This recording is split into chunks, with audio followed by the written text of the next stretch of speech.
2,000, ba't ako mahinggit? Sa paresan niya, sa nilalangaw na paresan niya, nag-high-diwata lang. Oh my God. Tapos yung isa naman, ikiklik na lang yung camera, sasabihin na, mamaya na lang kasi busy ako. Oh my God.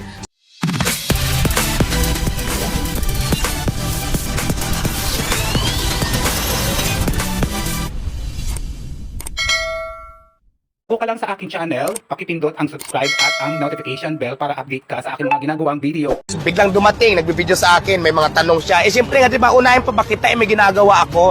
Ang ginawa ko, sabi ko mamaya na lang, sinaraan ko ng pinto. Ano? Di ba halatang halata, nandidiri na siya sa mga nagpapapicture. Eh samantalang yung mga namimigay sa kanya, talagang welcome na welcome, talagang igugugol niya yung maghapon o magdamag niyang oras. Lahat ng basher, kung wala kayong pambayad, kaya ko naman kayo pakainin ng libre, basta magsabi lang kayo ng totoo, kayo magpanggap na mayaman, wala naman kayo pampili.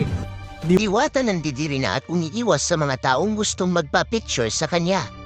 Ruby Rose Villanueva, also known as Mystica, ay naglabas ng kanyang salobin tungkol sa napansin niyang padlaki ng ulo at pagbabago ng ugaling ni Diwata.